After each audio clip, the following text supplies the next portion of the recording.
안녕하십니까, 오토다이리 오종훈입니다. 집 뉴 체로키 준비했습니다. 5세대의 부분 변경 모델입니다.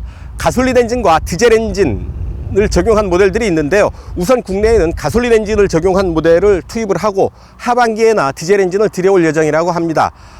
가솔린 엔진에는 론지튜드와 론지튜드 하이 트림이 있는데요, 약간의 옵션을 달리한 그런 모델입니다. 오늘 시승을 함께 할 모델은 2.4L 가솔린 엔진을 적용한 론지튜드 하이 모델입니다. 네, 뒷좌석입니다. 앞에 제가 앉았던 그대로고요. 뒷좌석에 이렇게 앉아봤습니다. 똑바로 앉으니까 머리가 거의 닿을 듯 말 듯 하네요. 손바닥 하나 겨우 꽉 끼게 들어갑니다. 약간 느슨하게 기대 앉으면 여유가 좀 더 생기겠죠. 이 정도의 자세에 취하게 될 텐데요, 그러면 주먹 하나 정도 여유가 생기는 겁니다. 바른 자세의 사나이가 앉으면 좀 좁겠죠. 옆창서부터 보죠. 자, 차창은 버튼을 누르고 있는 동안만 내려가고요, 이 정도 남겨놓고 닫힙니다. 올라가는 것도 역시 마찬가지, 버튼을 누르고 있어야 차창은 작동을 합니다. 뒤를 살짝 파놔서요, 주먹 하나 반, 두 개는 꽉 끼고요, 주먹 하나 반 정도가 들어가는 공간을 남겨놓고 있습니다. 약간 느슨하게 기대 앉으면 거의 닿을락 말락 할 정도의 공간입니다. 머리 윗공간과 무릎 앞공간이 서로 주거니 받거니, 똑바로 앉으면 무릎이 남고요, 기대 앉으면 머리가 남고요, 그런 정도의 공간을 확보하고 있습니다. 손가락보다 조금 더 높은 정도의 센터 터널이 솟아 있어서 뭐 크게 불편할 일은 없지 싶은데요, 가운데 자리에 앉아보면 이 정도 자세를 취하게 됩니다. 센터 터널을 가운데 두고 다리는 살짝 벌려 앉아야 되는 그런 불편함은 피할 수 없고요, 암레스트 내리니까 뭐 이런 정도 기대 앉을 수 있고, 역시 암레스트 쪽에 쿠션이 있어서 부드럽네요, 상당히. 이렇게 편하게 쿠션을 느끼면서 기대 앉을 수도 있겠습니다. 뒷좌석을 위한 송풍구, 그 밑에 두 개의 USB 포트가 들어와 있어서 이동간에 모바일 정도 충전할 수 있고요. 그런 USB 포트 말고는 이렇다 할 뒷좌석을 위한 편의 장비 일체 생략되어 있습니다. 아주 심플한 뒷좌석입니다. 앞으로 가시죠. 네, 운전석입니다. SUV 특유의 그런 운전 자세가 나오죠. 마치 책상 의자에 앉은 듯한 편한 자세를 취할 수가 있습니다. 유커넥트 시스템이 들어와 있는 8.4인치 터치스크린 모니터입니다. 약간 힘줘서 누르지 않아도 작동을 할 수가 있습니다. 공조 스위치 정도가 들어와 있고, 나머지 대부분의 기능들은 이 유커넥트 시스템 안에 다 집어넣어서 터치스크린으로 조작하게 되었다는 점 말씀드리고요. 음성 명령 기능이 있는데요, 온도를 21도로 설정. 온도를 21도로 설정합니다.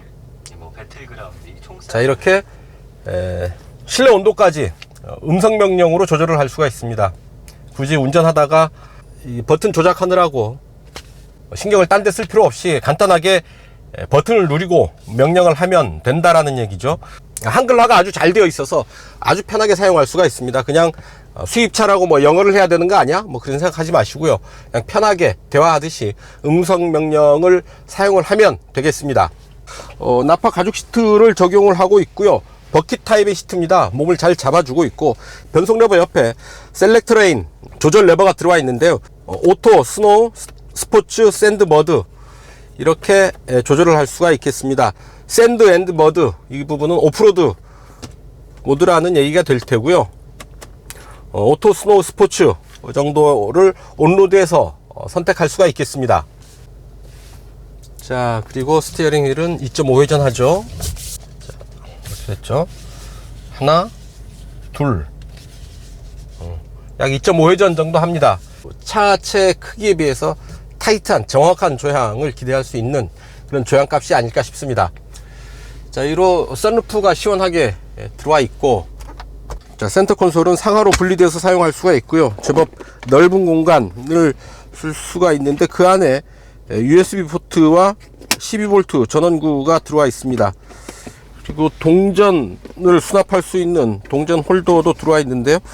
자, 아주 심플한 인테리어입니다. 이제 직접 차를 몰고 움직이면서 이 차의 느낌 함께 나눠보도록 하죠.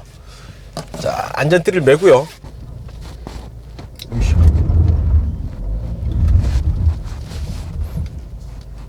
지금 뒤쪽 타이어가 떠 있습니다.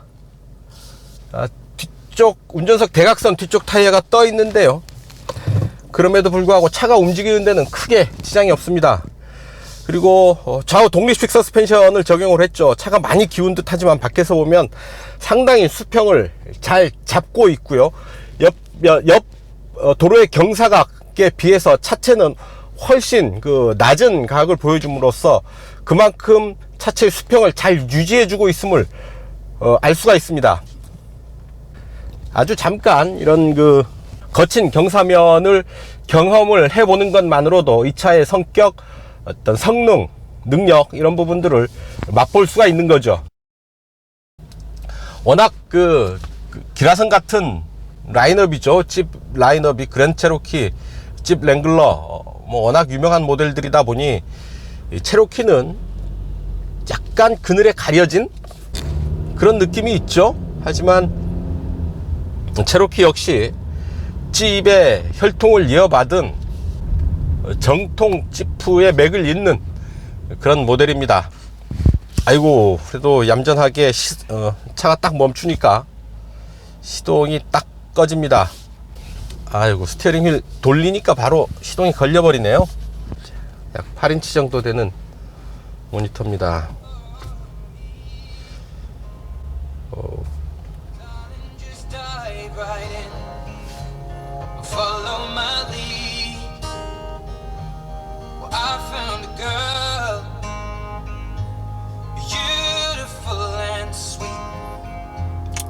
뭐 이 정도 소리 들을 수 있고요. 시트 히팅 열선 시트가 적용되어 있는데 그거를 모니터의 터치 스크린으로 조절을 해야 됩니다. 따로 이를 조작할 버튼은 따로 없습니다. 내비게이션 모니터가 어떤 이 차의 컨트롤하는 중앙 집중 장치가 되지 않을까 싶습니다. 프로젝션 매니저, 스마트폰 미러링을 해서 여러 가지 기능들을, 스마트폰의 기능들을 차에서도 바로 즐길 수가 있게 한 거죠. SUV죠. 랭글러가 정통 오프로더라고 한다면 체로키와 그랜드 체로키는 약간 거기에 비해서는 좀 더 도심지향적인 면모를 갖춘 SUV입니다. 물론 다른 브랜드의 도심지향형 SUV에 비한다면 이 차들이야말로, 집 브랜드야말로 정통 오프로더라고 얘기할 수가 있겠죠. 차종을 막론하고 집 브랜드, 집 마크를 달았다고 한다면 당연히 오프로드의 험로 주파성을 갖춘 정통 오프로더라고 할 만합니다. 하지만 지프의 라인업 쌍에서 본다면 그래도 좀 더 얌전하고 차분한, 그래서 도심지향적인 면모를 가진 그런 모델이라고 할 수 있다라는 거죠. 지프 2.4 가솔린 엔진을 적용을 했고요. 177마력의 힘을 냅니다. 우선 가솔린 엔진을 먼저 투입을 했죠. 디젤 엔진을 적용한 모델은 하반기에 들여올 예정이라고 하는데요. 점차 시장의 모습이 디젤의 퇴조 혹은 가솔린의 전진 배치 이런 부분들의 영향이 아닐까 싶습니다. 당연히 올릴 드라이브 사륜구동 시스템을 적용을 하고 있습니다. 177마력이고요 최대 토크는 23.4kgm의 토크를 냅니다. 움직이는 느낌이 상당히 가뿐합니다. 경쾌하고요. 자, 가솔린 모델에는 다시 두 개의 트림이 있는데요. 4,490만원짜리 론지티어드 모델과 4,790만원인 론지티어드 하이, 두 가지 트림이 있습니다. 지금 시승하는 차는 론지티어드 하이 모델입니다. 자, 론지티어드 하이 모델에는 어댑티브 크루즈 컨트롤과 레인 키핑 어시스트 기능이 들어와 있죠. 자, SUV라서 그런죠. 세단과는 드라이빙 포지션이 조금 다릅니다. 약간 차 안에 푹 파묻힌 그런 느낌이고요. 자, 찝의 DNA라고 할 수 있는 그런 디자인 요소죠. 7 슬롯 그릴을 가지고 있고요. 자랑스러운 찝 배지, 그리고 조금 슬림하게 디자인된 앞모습, 정통적인 어떤 SUV의 비례를 가진 측면 모습, 세련되게 마무리한 뒷모습, 이렇게 아주 거칠게 디자인을 정리할 수 있을 듯 하고요. 그러니까 노면의 굴곡을 타고 넘을 때 퉁퉁 약간의 진동을 느끼게 됩니다. 아무래도 세단보다는 그 흔들림의 폭이 조금은 더 크고요. 무게중심이 그만큼 높죠. 코너에서 세단이 갖는 그런 안정감에는 좀 못 미칩니다. 아무래도 운전자가 긴장을 하게 되고 좀 불안한 마음이 좀 더 커지죠. 대신에 시트 포지션이 높아서 훨씬 멀리 시야를 확보할 수 있게 되고요.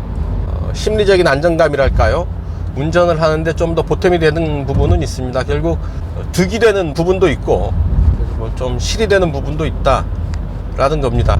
자동차의 진리, 얻으면 잃는다 라는 거죠. 뭔가 하나를 얻게 되면 다른 하나를 포기해야 된다 라는 게 가장 기본적인 논리입니다. 승차감에 좀 더 치중을 하게 되면 아무래도 성능적인 부분을 어느 정도 포기를 해야 되고요. 연비를 좋게 하기 위해선 역시 또 성능과 상충되는 부분이 있죠. 그럼에도 불구하고 엔지니어들은 묘수를 짜내기 위해서 국리의 국리를 거듭하죠. 성능과 연비, 성능과 편의성, 성능과 승차감, 이런 부분들을 동시에 만족시킬 수 있는 묘수가 없을까, 국리의 국리를 거듭하게 됩니다. 9단 변속기가 아마 그런 차원에서 설명을 할 수 있을지 모르겠습니다. 다단 변속기죠. 훨씬 변속기의 단수를 다단화해서 성능과 연비를 동시에 만족시킬 수 있는 변속기로 자리매김을 하게 됩니다. 훨씬 부드럽고 각 차의 주행 속도에 맞는 변속기를 좀 더 세밀하게 선택을 할 수가 있어서요. 그만큼 최적의 기어, 최적의 기어비를 제공을 함으로써 주행 품질을 끌어올리는 것은 물론이고요, 연비도 훨씬 더 좋게 만들 수가 있게 되는 겁니다. 물론 다단 변속기를 만들 때 핵심 어떻게 경량화, 소형화 하느냐죠. 다단 변속기를 만든다고 좀 덩치가 커지고 또 무거워진다면 다단화의 의미가 없겠죠. 자, 패들 시프트가 있는데요, 반쪽짜리라고 해야 될까요?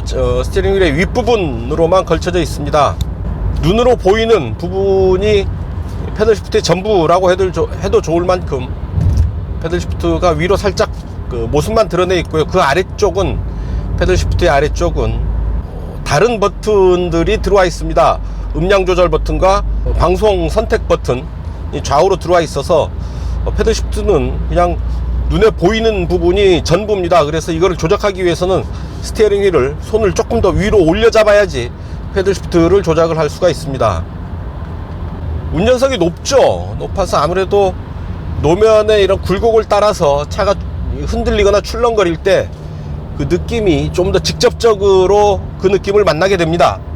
수동 변속을 하게 되니까 이 속도와 변속이 안 맞을 때 차의 반응이 오히려 굼뜨는 경우가 있네요. 수동 변속을 제대로 하기 위해서는 변속 단수도 제대로 정확하게 잘 세팅을 해야 되겠습니다. 9단 변속기가 조율하는 엔진은 상당히 차분한 그런 느낌이네요. 화낼 줄 모르는 착한 사람 같은, 선한 사람 같은 그런 엔진 반응입니다. 9단 변속기, 고단 변속기의 특징이 잘 드러나는 그런 반응이 아닐까 싶습니다. SUV죠. 차체가 높고 넓어서 공기와 맞닿는 단면적이 넓은데요, 그럼에도 불구하고 바람 소리가 생각보다 크지 않습니다. 차분하고요. 시속 100일 경우에 약 1200 정도까지 떨어지고 있습니다. 시속 100을 다시 체크해 보겠습니다. 시속 100이고요. 자, 9단 약 1200, 8단 1600, 7단 2000, 6단, 5단, 4단, 3단까지 떨어질까요? 3단까지 떨어지네요. 3단 5200까지 떨어지면서 상당히 폭 넓은 구간에서, 그러니까 3, 4, 5, 6, 7, 8, 9단이 시속 100km를 커버를 하면서 결국 운전자 입장에서는 선택할 수 있는 기어의 폭이 많아진 거죠. 넓어진 겁니다. 그래서 주행 상황에 좀 더 맞는, 혹은 내가 좋아하는 주행 패턴에 맞는 그런 그 기어를 선택을 할 수가 있는 거죠. 낮은 기어로 좀 더 힘있게 달릴 것인지, 높은 기어로 좀 더 편안하고 경제적으로 달릴 것인지 선택의 폭이 넓은 겁니다. 편안한 상태라고 한다면 고단빈 기어를 쓸 테고요. 뭔가 불만 혹은 우울의 증상이 있을 때는 낮은 기어를 쓰지 않을까 싶습니다. 자, 속도를 좀 가속을 해보는데요. 쭉쭉쭉쭉 잘 올라갑니다.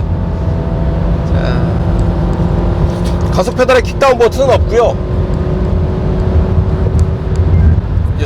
순발력 있게 힘을 팡팡팡팡 터뜨리는 건 아니지만 엔진의 힘을 끌어 모아서 꾸준하게 가속을 이어갑니다. SUV로서는 충분하다 싶은 만큼의 속도까지 잘 올라가고요. 어차피 이 차 SUV인 만큼 고속주행은 큰 의미가 없다 하겠습니다. 고속주행 테스트는 면제하고 넘어가겠습니다. 이 차 타고 때려밟는다는 것 무슨 의미가 있을까요? 큰 의미가 없겠죠. 일상적인 주행 영역에서 보다 조금 더 한 스텝 더 빠른 정도의 움직일 수 있다면 된 것이겠고요. 그 이상의 스포츠카만큼의 고속주행 안정감을 기대한다는 건 이건 운전자의 욕심이겠습니다. 차들이 디테일에 어떤 유머를 숨겨 놓았네요. 이 차 앞창 프론트 윌드 신드 좌측 하단에 보면 찝의 실루엣을 그려 넣었습니다.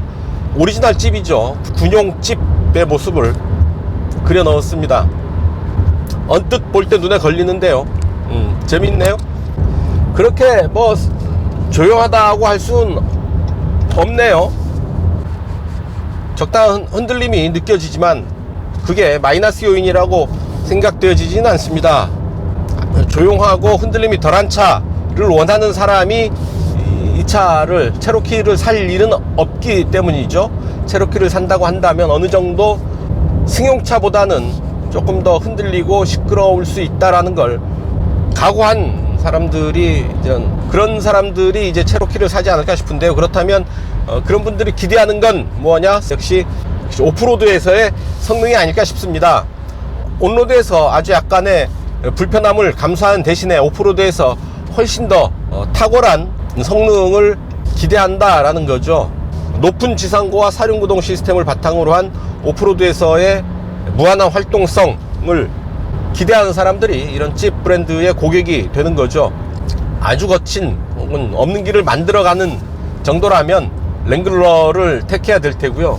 그 정도는 아니지만 그래도 어느 정도 거친 길은 내가 헤치고 나아갈 필요가 있다 싶다면 체로키 정도도 충분하지 않을까 싶습니다. 대표적인 게 이런 셀렉테리언 기어입니다. 원형 레버로 주행 모드를 선택을 할 수 있는 기어 선택 레버인데요.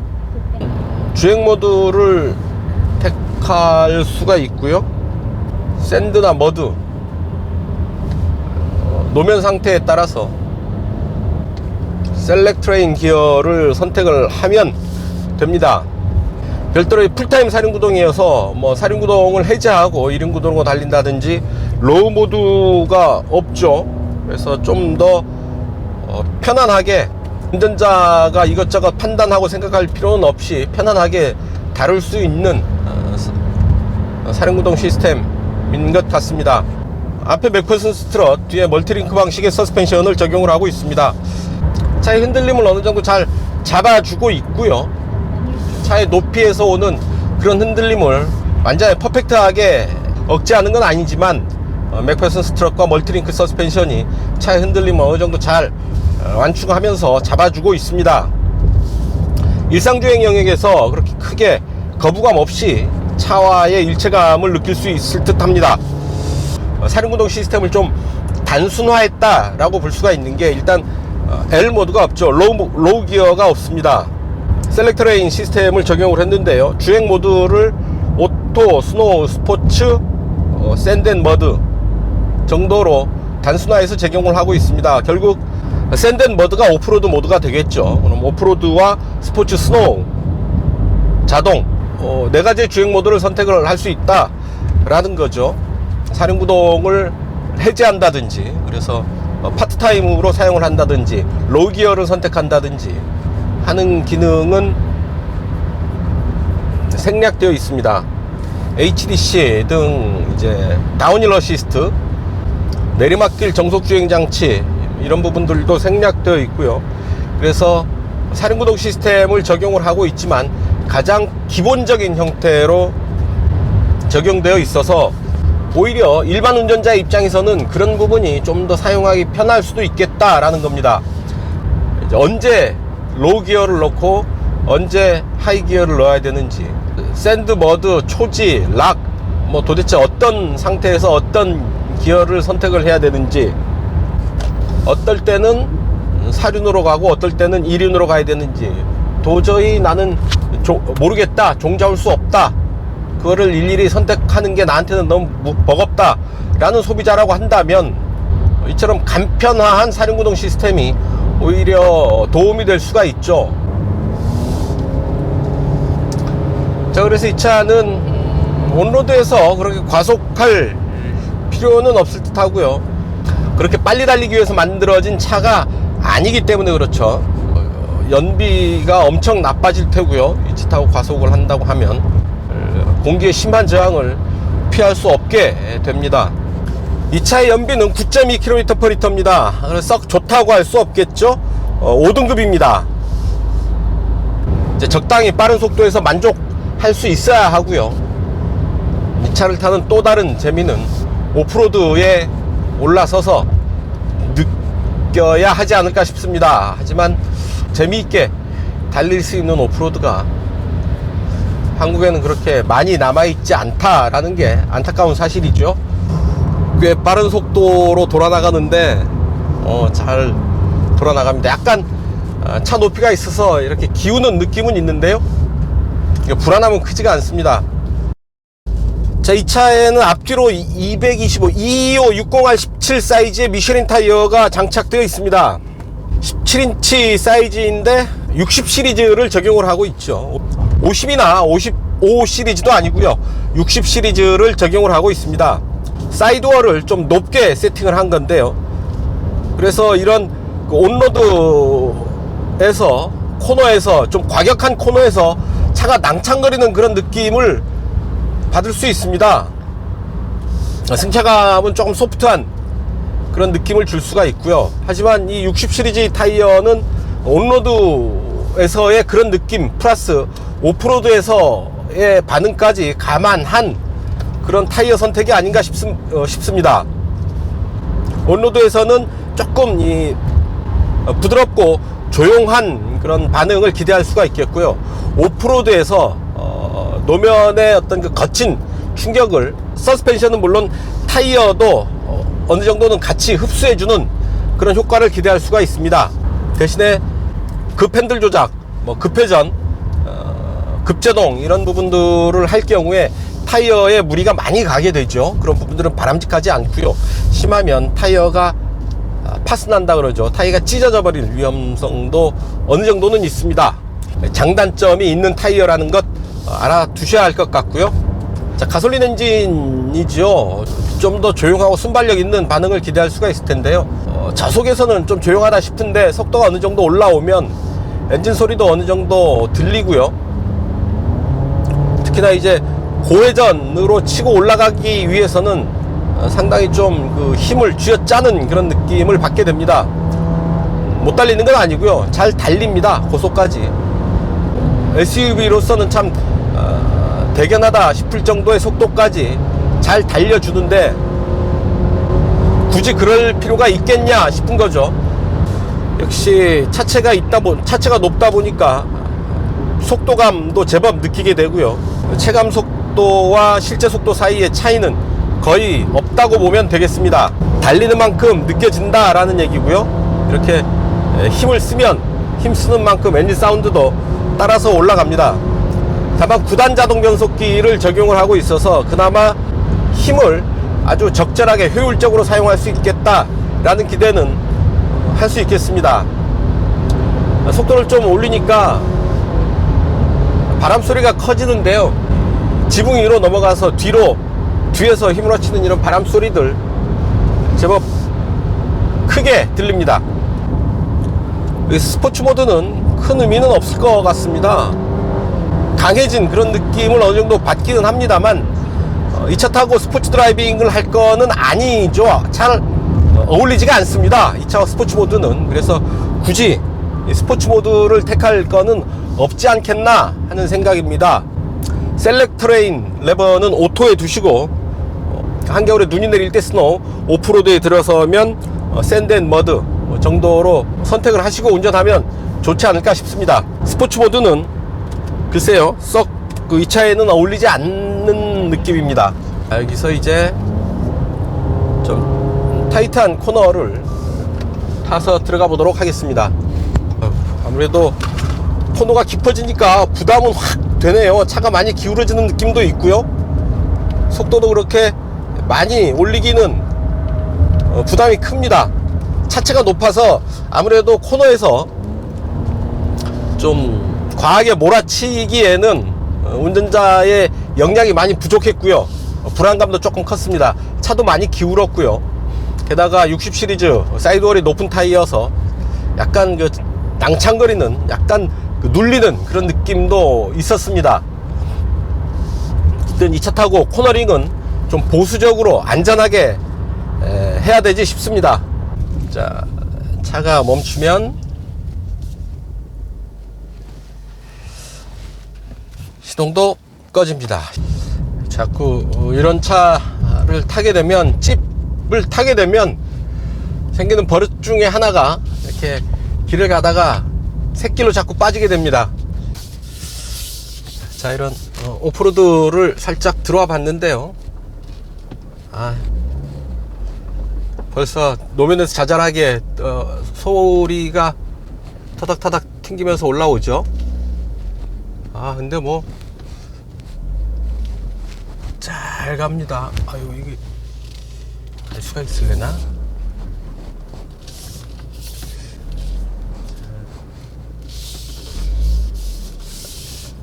노면이 조금 미끌거리는 진흙길인데요.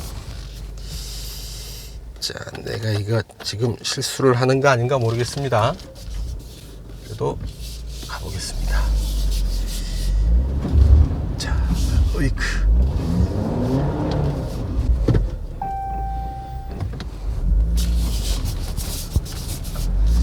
들어가지는 않고. 자, 미끄러지는 길인데요, 한번 속도를 내서 넘어갑니다. 야, 약간 미끌려서 다시 후진했다 탄력으로 올라가는데 말이죠, 같은 길을 되짚어 나올 때 좀 더 차분하게 차를 다루니까 큰 문제 없이 잘 돌아 나올 수 있었습니다. 이런 맛에 사륜구동차를 타는 거죠. 여기 또 오프로드, 간단한 오프로드가 있네요. 한번 들어가 보죠.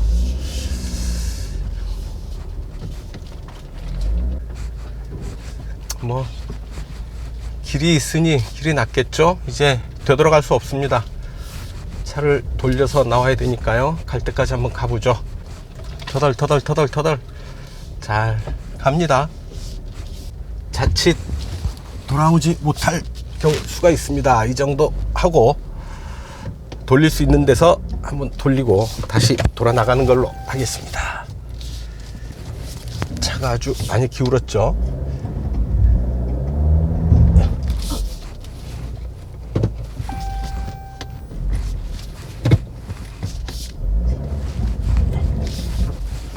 경사가 있는데 잘 밀고 올라갑니다.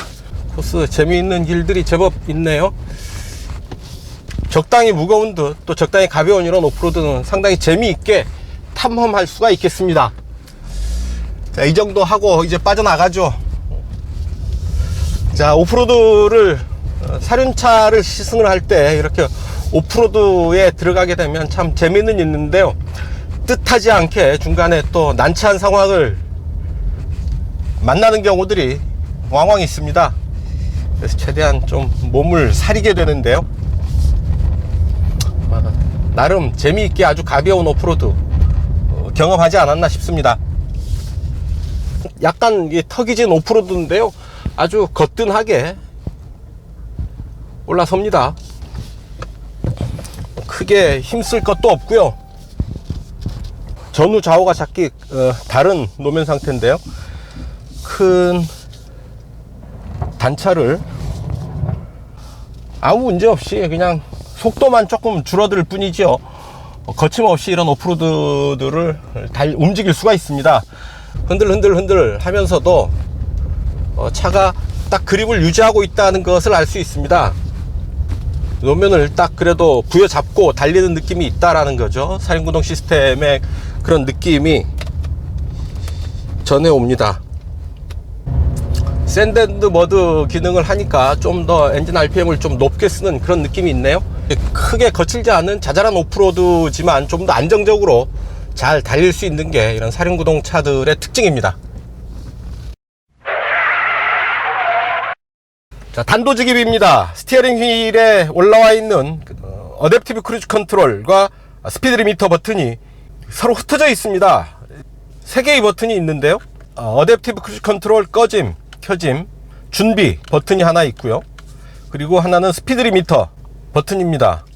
또 하나는 크루즈 컨트롤 버튼이고요.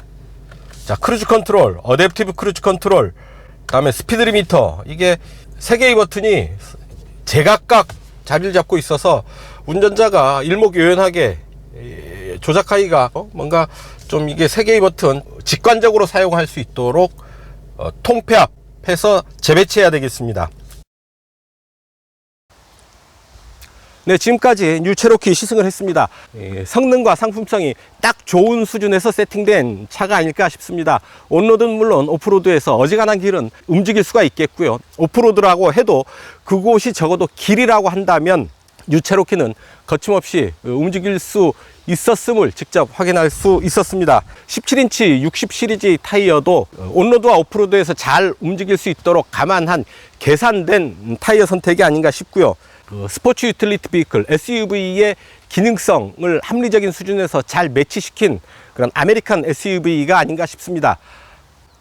워낙에 집 랭글러와 그랜드 체로키의 그늘에 가려서 존재감이 그렇게 크게 드러나지 않는 모델이기는 한데요, 살펴보면 볼수록 참 합리적으로 잘 세팅된 차다라는 걸 확인할 수 있었습니다. 4천만 원대에서 선택할 수 있는 참 좋은 집 모델이 아닌가 싶습니다. 오늘 시승은 여기까지입니다. 지금까지 저는 오토다이어리 오종훈이었습니다. 감사합니다.